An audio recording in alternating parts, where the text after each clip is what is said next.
कौने नगरिया से आवे बरतिया हो, कौने नगरिया भैले सोर जी। अरे कौने नगरिया से आवे बरतिया हो, कौने नगरिया भैले सोर जी।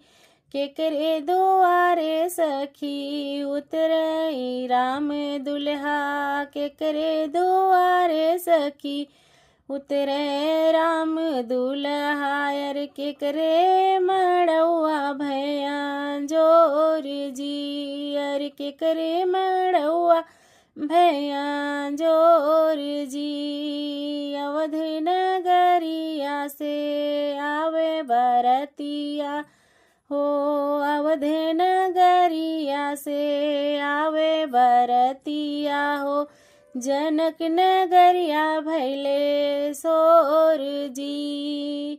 अवध नगरिया से आवे बरतिया हो, जनक नगरिया भैले सोर जी। राजा जनक के द्वारे उतरई राम दुल्हा, राजा जनक के द्वारे उतरई राम दुल्हा। माड़ों में भैले जोर जी, माड़ों में भैले जोर जी। केकरे दुआरे बाजे बरहो बजनवा जी, केकरे दुआरे बाजे बरहो बजनवा जी।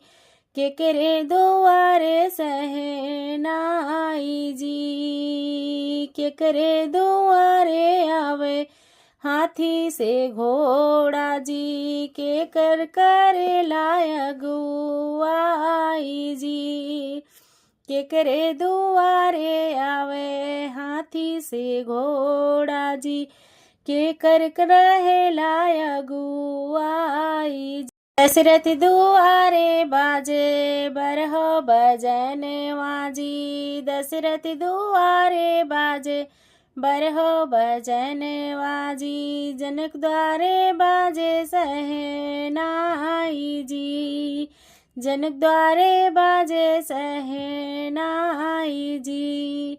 जनक के द्वारे आवे हाथी से घोड़ा जी, जनक द्वारे आवे हाथी से घोड़ा जी। सरवाजे करी है अगुआई जी, अरे सरवाजे करी है अगुआई जी।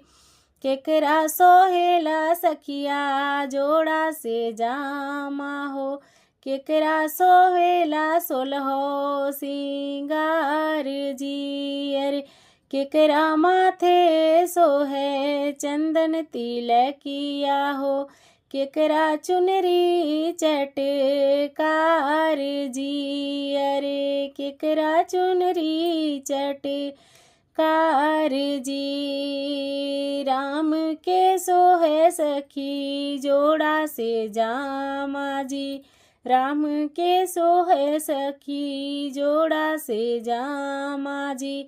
सिया जी के 16 सिंगार जी, अरे सिया जी के 16 सिंगार जी।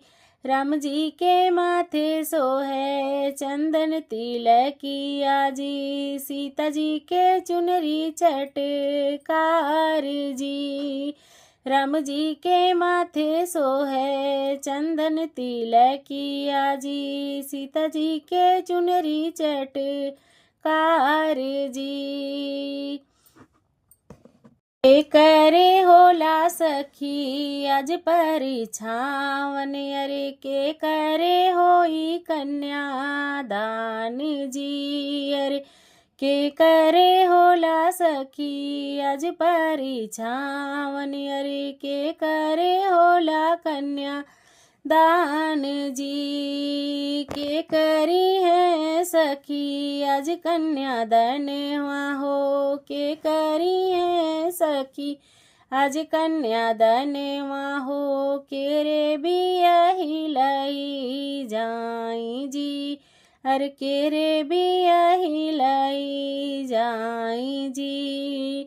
राम जी के हुई हैं सखी आज परिछावन जी, राम जी के हुई हैं सखी आज परिछावन जी। सीता जी के हुई हैं कन्यादान जी, सीता जी के हुई हैं कन्यादान जी।